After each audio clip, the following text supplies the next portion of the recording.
Alors bienvenue dans cette conférence, la loi d'attraction et la capacitologie. Vous avez peut-être déjà vu ces 4 symboles sur le stand ou ailleurs sur les réseaux sociaux qui ont été dévoilés en mai 2018, ce mois de mai. Et vous vous demandez peut-être ce qu'ils représentent, tout bêtement. On va retrouver en fait des sphères avec des couleurs, des sphères qui sont reliées entre elles avec des sortes de liens. Ces éléments sont en fait, vous allez le voir, liés, devinez à quoi, sont liés aux 4 éléments. Ce sont les 4 éléments qui composent l'univers. L'élément feu, tout en haut, qui représente voilà, le spirituel, on va le voir. Vous avez au milieu la représentation des 4 symboles alchimiques, des 4 éléments. Donc le feu, l'air, l'eau et la terre. Dans ce sens-là, où la terre, l'eau, l'air et le feu, ces 4 éléments sont souvent associés à énormément de choses comme des signes du zodiaque, des animaux, des capacités. Mais c'est pas ce qui nous intéresse, ça on va le passer rapidement. Nous, ce qui nous intéresse, c'est le fait de savoir que ces 4 éléments sont liés aux 4 corps, aux 4 plans de l'homme, de tout, mais de l'homme principalement, à savoir le spirituel, représentant le feu, le mental, donc l'ego, tout ce qui est la pensée, d'accord. L'élément bleu va de l'eau représenter le psychologique, tout ce qui est émotionnel, l'émotion, très important aussi. Et au final, le vert, l'élément de la terre qui représente le corps, le physique, tout ce qui est physique. Ok? Donc, on a, en fait, il y a plusieurs, on va dire, pratiques qui travaillent sur chacun, sur des éléments particuliers, sur chacun des plans.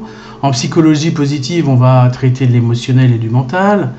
En sophrologie, du mental et du physique. Le yoga, lui, est plus physique et orienté spirituel. Le survivalisme, on va se demander, tiens, pourquoi, qu'est-ce que ça fait là, est basé sur, évidemment, des éléments physiques et émotionnels, d'accord.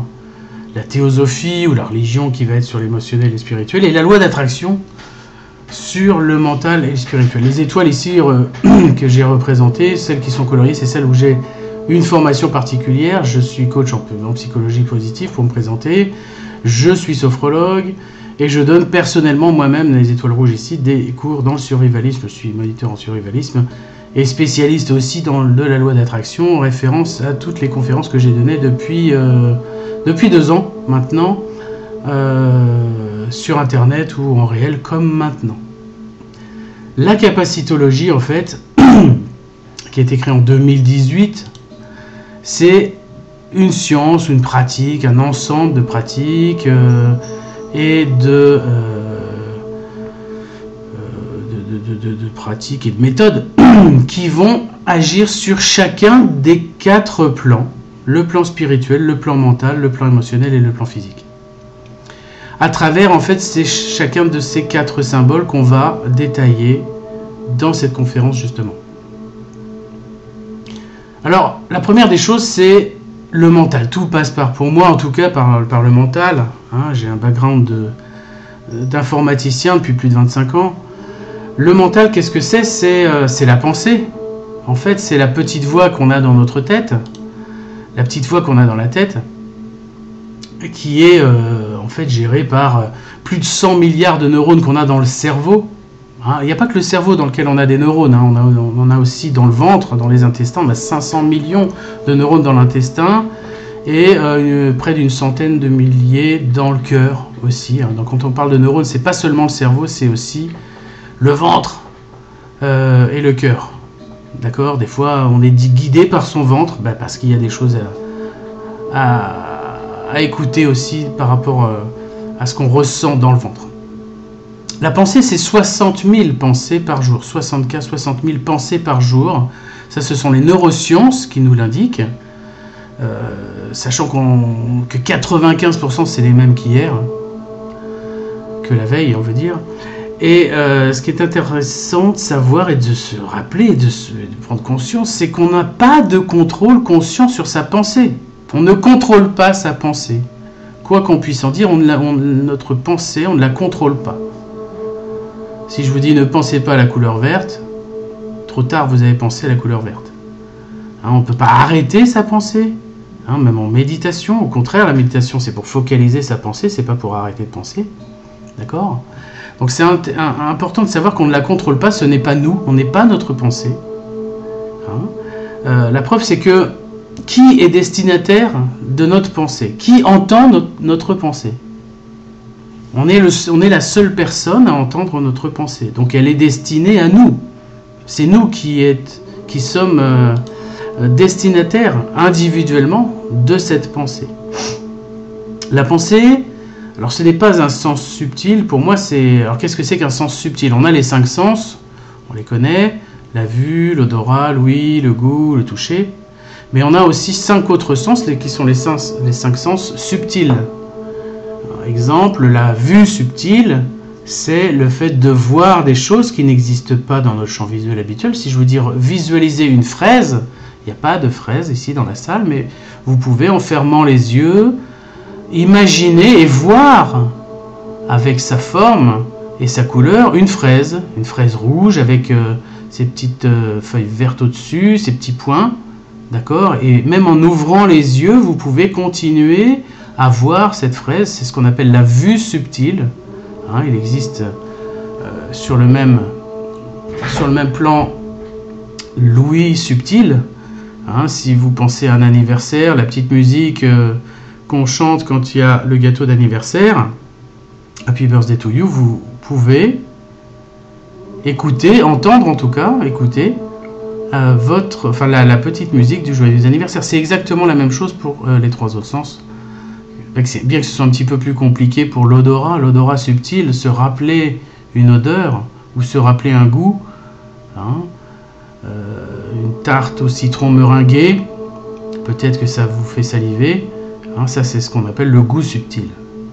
Alors la pensée n'est pas un sens subtil, mais c'est le support des 5 sens subtils, hein, et c'est un sens réel.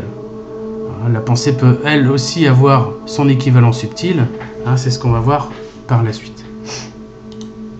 Alors le deuxième élément, le deuxième plan, le deuxième corps qui est à étudier, c'est l'aspect spirituel, tout ce qui est l'esprit, la conscience entre guillemets, mais la conscience qui recense et qui contient le conscient et l'inconscient. Le conscient, vous le connaissez, c'est ce que vous vivez en temps réel, au niveau du présent, c'est le résultat des 5 sens. Vous voyez les choses, vous les regardez, vous êtes conscient que vous voyez quelque chose, vous entendez quelque chose, vous l'écoutez, d'accord? Mais c'est monoprocess si j'ose dire, c'est-à-dire que, bien qu'on puisse manger des chips en regardant la télé et en se grattant les cuisses, si on veut, on opère au niveau conscient entre 5 et 9 opérations toutes les secondes. En tout cas, c'est moins de 10 opérations par seconde. Et si on n'avait que le conscient, on serait limité à ce que sont les végétaux. On serait un végétal. C'est la capacité de l'esprit, on va dire adulte, opposée à l'inconscient. L'inconscient qui est beaucoup plus complexe, beaucoup plus actif, beaucoup plus efficace, avec beaucoup plus de capacité. C'est l'inconscient qui gère toutes les fonctions organiques, la respiration, la digestion, l'équilibre, par exemple. Hein, même les réflexes, par définition, ils sont inconscients. Vous, par exemple, vous êtes debout, vous avez un objet dans les mains qui vous échappe. Hein, vous avez un réflexe à ce niveau-là, mais un réflexe intelligent. Un réflexe de vous écarter si c'est un pot de yaourt qui tombe dans l'herbe, pour pas vous en foutre plein le pantalon, ou un réflexe de l'attraper pour ne pas qu'il se casse si c'est votre smartphone et que vous savez que vous avez inconsciemment connaissance de la nature du sol sur lequel il peut tomber. Si si vous échappe, il va tomber sur votre lit, vous n'allez pas vous ruer dessus, bon, il va juste tomber sur votre lit. Mais si c'est du béton par terre, vous allez faire le maximum pour que le téléphone ne tombe pas par terre. Donc là, il y a toute une intelligence inconsciente. Hein, c'est l'inconscient aussi qui gère la mémoire qui est évaluée à 2500 téraoctets. Hein, là, je donne des unités un peu informatiques, mais 2500 téra. Hein, actuellement, les disques durs qu'on peut acheter dans le commerce, c'est 2 téra, 4 téra. Notre mémoire humaine peut contenir 2500 téra. C'est là aussi que je peux parler de la capacité de l'ADN, la capacité de stockage, comme si c'était un gros disque dur. L'ADN est capable de stocker 450 000 pétaoctets, c'est-à-dire 450 millions de téra, vous vous rendez compte de l'extraordinaire potentiel de l'inconscient à ce niveau-là. En termes aussi d'activité par seconde, on a un potentiel inconscient de plus de 20 000 teraflops. Un flop, c'est une opération par seconde, donc 20 000 téra, c'est 20 millions de milliards d'opérations par seconde qui sont gérées par l'inconscient. Vous vous rendez compte par rapport à 10 par seconde au niveau du conscient. L'inconscient, il est extrêmement puissant. Par contre, il faut le considérer un petit peu comme un enfant de 6 ans. Un enfant avec toutes les caractéristiques d'un enfant, c'est-à-dire il n'aime pas les ordres. Par contre, il ne fait pas la différence entre la réalité et la fiction. D'où des thérapies comme par exemple l'hypnose, où tout l'objet est d'intervenir sur l'inconscient pour opérer des opérations sur l'être humain. Donc c'est tout ça qu'on peut appeler le spirituel, en tout cas l'esprit, c'est-à-dire toutes les capacités conscientes et inconscientes qu'on a. Comment interagit le spirituel sur le mental? Puisqu'on ne contrôle pas le mental, c'est en fait l'esprit qui contrôle le mental à travers tout simplement ce qu'on peut appeler une prise de conscience. Ce qui est marrant au niveau du terme, parce que la prise de conscience, c'est surtout la révélation que c'est pas la conscience qui gère le truc, mais c'est l'inconscience, en tout cas l'inconscient. Mais c'est à travers l'état d'esprit. Ce qu'on appelle l'état d'esprit, c'est le spirituel ou l'état d'esprit qui a une influence sur le mental et qui peut orienter la pensée. Hein. Le matin, vous vous levez, c'est en fonction de votre état d'esprit que vous êtes soit de bonne humeur, soit de mauvaise humeur, et que vous allez avoir des pensées positives ou des pensées négatives à travers cet état d'esprit. Le troisième plan, je l'ai symbolisé ici avec des smileys, puisque les smileys représentent les émotions, en fait. Hein, que ce soit la joie, l'amour, le bonheur, la gaieté, etc. Bon, en termes de positif, ou la peur, la colère, la rengaine, hein, tout ce qui est émotionnel, représenté par le bleu de l'eau, c'est tout ce qui est sensation, sensationnel. Les sensations, c'est ce qui vient des sens, d'accord, et c'est ce qui provoque les sentiments. Hein, on n'a pas non plus de contrôle conscient de ces sentiments, justement, heureusement d'ailleurs, puisque ce sont des éléments qui datent et qui viennent de notre cerveau reptilien et qui datent de notre époque, de l'époque des hommes des cavernes, de l'époque, comment s'appelle-t-elle cette époque? L'époque archaïque, d'accord? Et c'est elle qui va nous aider à trier en fait ce qui est positif de ce qui est négatif. Le destinataire de l'émotionnel, c'est nous-mêmes. D'accord? Et ça a une utilité. Si on a une peur, c'est qu'il y a un danger. Si on est amoureux, c'est voilà, que là aussi, ça a son utilité au niveau reproduction ou autre. Enfin, voilà, toutes les émotions ont une utilité pour nous-mêmes. Comment ces émotions sont-elles liées au mental, puisque c'est par ce biais qu'elles sont liées, c'est qu'il faut analyser ces émotions, ne pas les laisser de côté, ne pas faire l'impasse sur ces émotions, il faut savoir les comprendre, les connaître, les classifier et surtout faire confiance à ces émotions. D'accord ? L'intuition ou la la première impression qu'on a sur un événement ou un concept, il faut l'écouter, il faut s'écouter. C'est ce qui nous permet de filtrer ce qui est bien et ce qui est mal dans notre mental. Les pensées positives vont générer des émotions positives qu'on va ressentir et on va se rendre compte que ces pensées sont positives et c'est que c'est la bonne voie, si j'ose dire.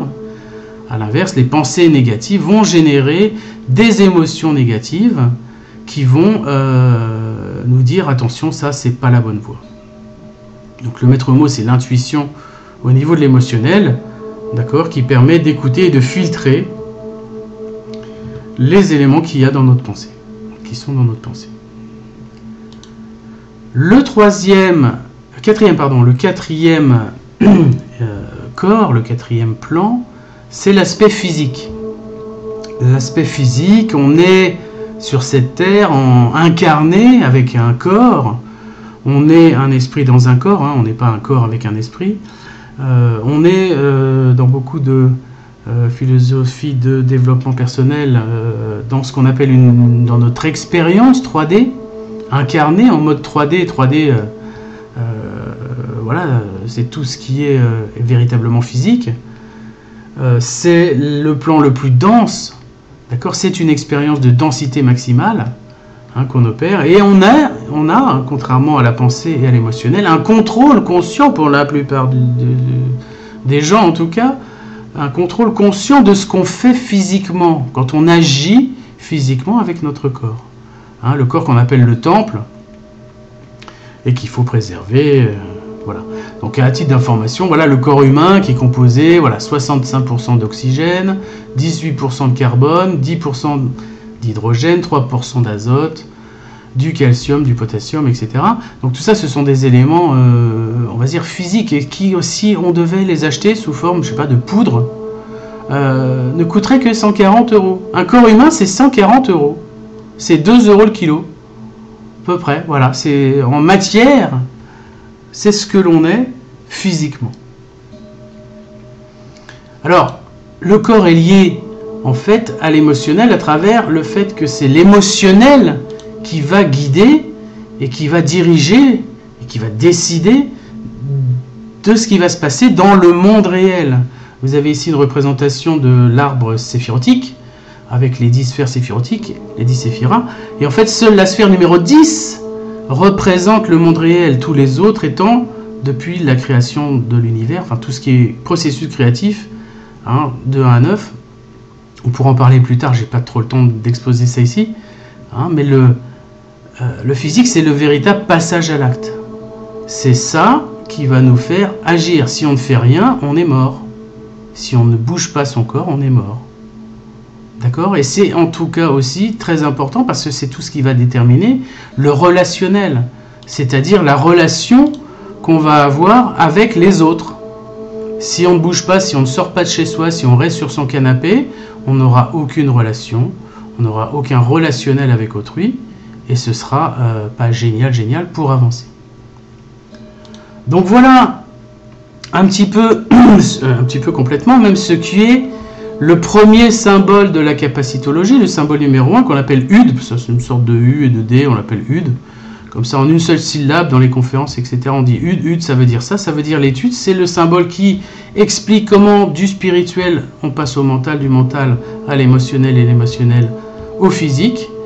Le spirituel étant là pour influencer la pensée à travers la modification de l'état d'esprit. Le mental étant là pour déclencher de l'émotion, inconsciemment éventuellement. D'accord? L'émotion qui va nous permettre de filtrer le mental, qu'on va écouter, et qui va nous servir, si on lui fait confiance, par l'intuition, de décider et d'agir véritablement. Donc voilà pour le premier symbole. C'est là qu'on peut parler de la loi d'attraction là-dedans. Dans l'univers, enfin tout est, si on parle de l'univers qui lui aussi est composé d'éléments chimiques, 74% d'hydrogène, 24% d'hélium, et après, bon, voilà, on est ça c'est en nombre d'atomes. On est sinon, nous, corps humain, composé de la même, on va dire, des mêmes proportions que ce qu'il y a dans l'univers. Donc on est tous, On est dans l'univers, ce qu'on appelle le tout. Le tout, ça veut bien dire ce que ça veut dire, c'est que tout est l'univers. Je parle de l'univers au sens large, hein. Ça peut être des univers parallèles ou les multivers, hein, mais je prends l'univers au sens large où tout est dedans. Et en fait, ces éléments, les protons, les neutrons, les électrons de matière de l'univers, ça représente que 5% de ce qui existe. Les 95% autres sont de l'énergie, c'est de l'énergie pure ce qu'il y a dans l'univers. Ce n'est l'énergie que de la vibration. Hein, je l'ai exposé dans les conférences précédentes. Et nous, notre conscience, que j'ai symbolisé par un C ici sur un fond violet, notre conscience va émettre et recevoir en fait des vibrations, surtout émettre hein, si on est actif, qui vont en fait attirer, que ce soit spirituellement, mentalement, émotionnellement ou physiquement, les autres entités à travers le principe d'affinité.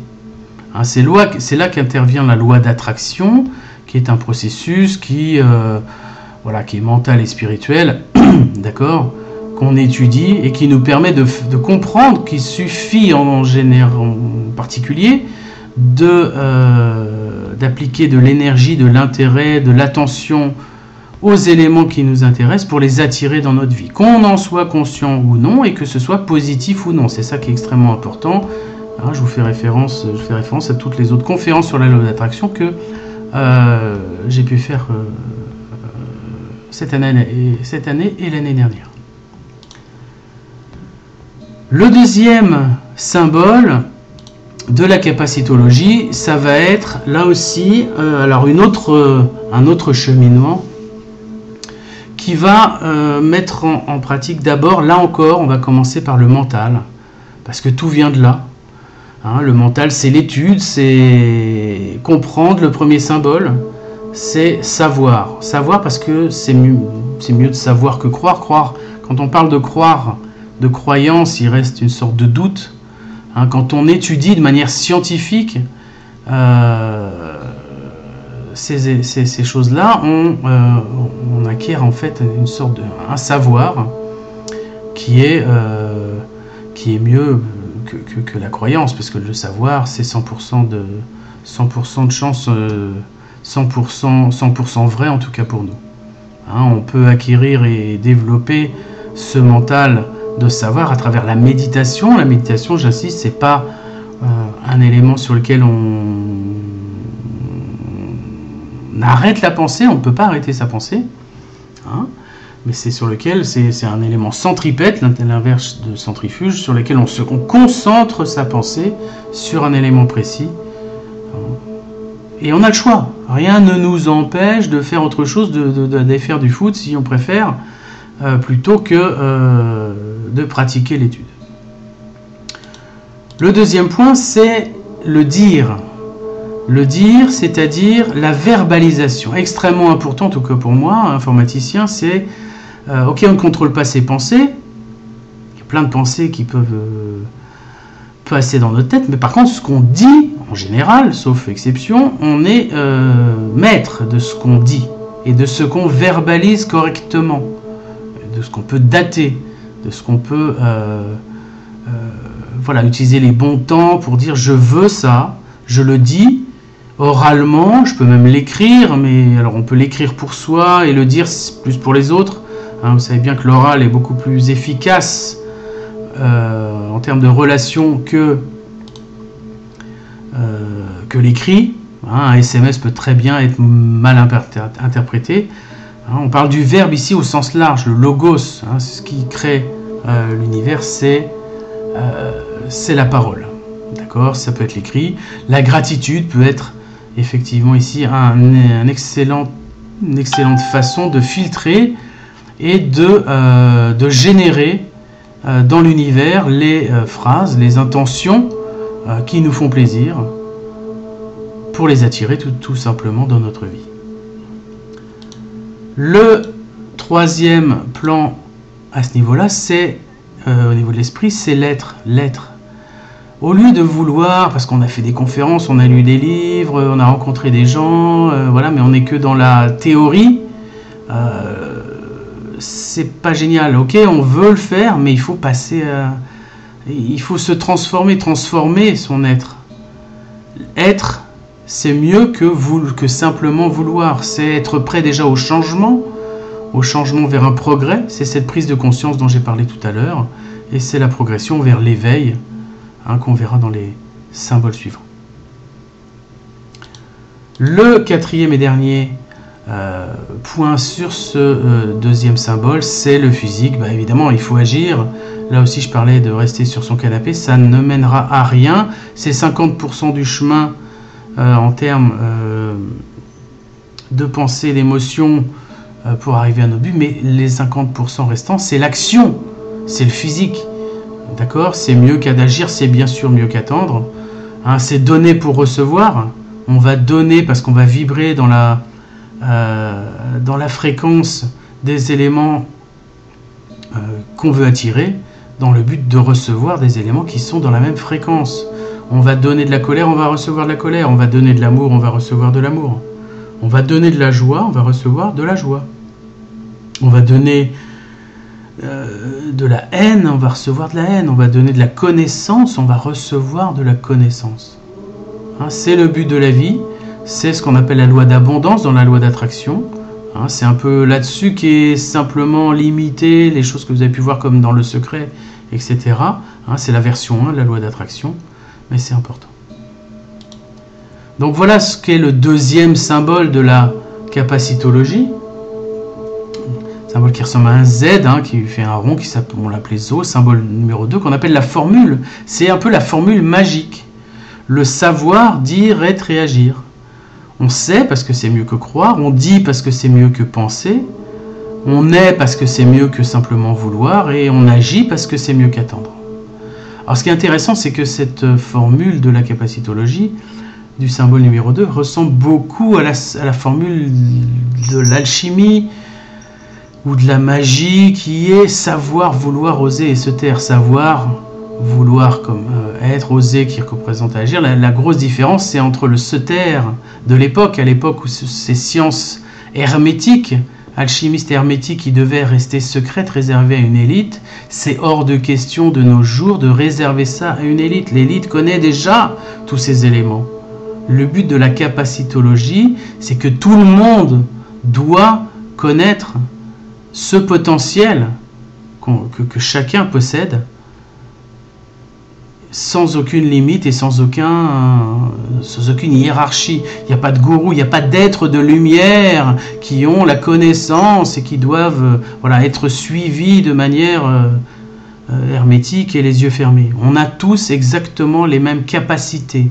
Le but, c'est de savoir effectivement les développer. Donc on avait prévu une pause à ce niveau-là. Une pause avec le symbole de Hulk, parce que Hulk, c'est, pour ceux qui ont suivi les évolutions de la capacitologie, vraiment le symbole du docteur David Banner, médecin et homme de science, qui, cherchant à canaliser les forces occultes que recèle tout être humain. Alors ça, c'est le début du générique de la série Hulk en 1978. C'est exactement ça, la capacité. On a la capacitologie, on a en nous, alors on ne va pas se transformer avec des rayons gamma, etc., mais la possibilité de puiser en nous toutes les forces pour devenir un super-héros. Alors, le temps nous manquant, j'ai fait un petit lien direct sur le troisième symbole, sans l'expliquer, on l'explique en un seul slide. Le troisième symbole, le oui, qui est un X transformé en W, oui, qui est qu'on utilise fréquemment dans les rencontres qu'on fait à plusieurs. C'est le retour d'expérience, où on va, grâce au lâcher-prise, ressentir tous les bienfaits qui arrivent du fait d'avoir compris le fonctionnement par le premier symbole d'étude, d'avoir mis en pratique par le deuxième symbole de la formule les effets qu'il faut ressentir et qu'il faut ensuite comprendre avec sagesse, tout simplement dans le but d'en profiter et de progresser. Je vais aller rapidement là-dessus et aller directement aussi sur le quatrième symbole, qui n'est que du bonheur, comme on dit, que du positif. Le symbole d'éveil, le na, sorte de N.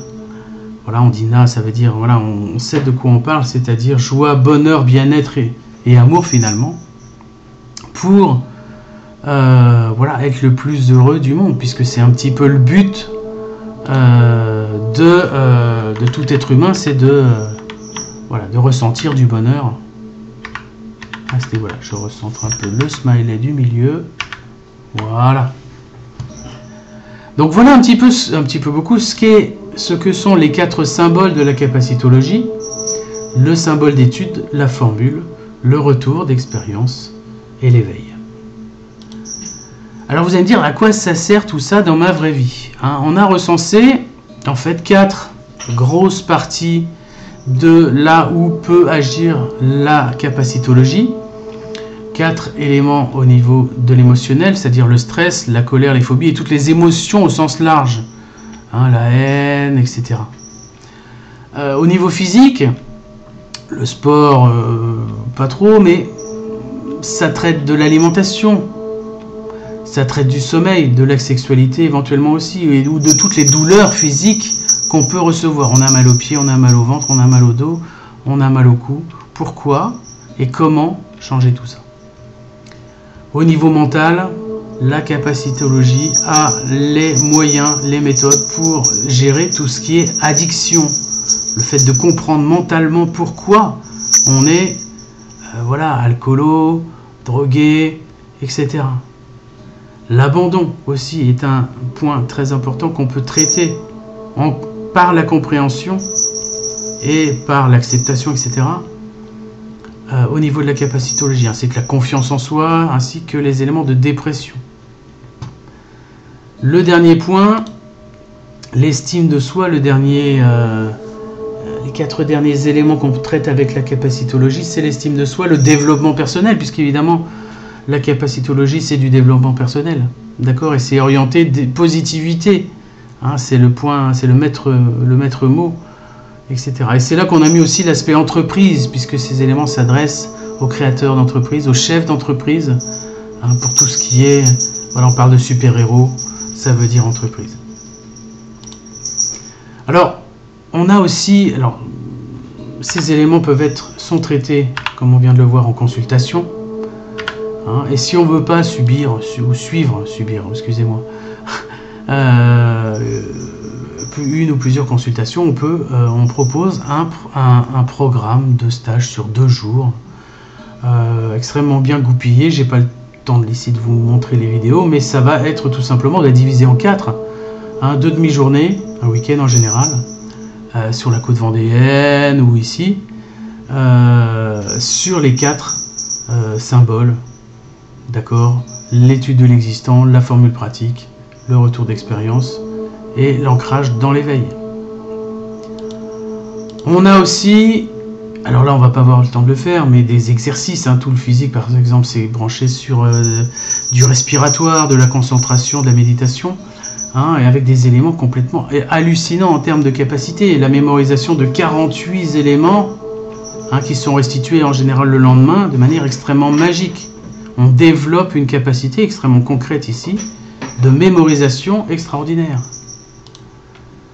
Donc pour résumer, la capacitologie, c'est le triangle de la foi pratique étude habituelle dans beaucoup de doctrines, avec en plus la psychologie de l'émotionnel. Voilà pour cette petite présentation, sachant qu'il y a un livre qui est sorti cette année sur la capacitologie, que j'ai écrit, qui est sorti en juin 2018, qui est disponible sur lulu.com au prix de 13 € et quelques. 12 € sur le salon, je crois. Enfin, je suis sûr. Disponible. Voilà pour voilà, cette présentation. Je ne sais pas si on va avoir le temps de faire des questions-réponses directement dans les mains dans 34 minutes. Donc je vous remercie infiniment. N'oubliez pas de remplir le formulaire qui est un formulaire de prise de contact qui vous permettra de recevoir des éléments extrêmement importants sur l'évolution de cette nouvelle science, pratique et méthode. Hein, et je vous retrouve sur le stand toute la fin de journée, plus la journée de demain, pour parler de tout ça en tête-à-tête et développer de manière one-to-one, si j'ose dire, ces éléments. Merci à tous. Je vous souhaite une bonne fin de salon et je vous dis tout simplement à bientôt.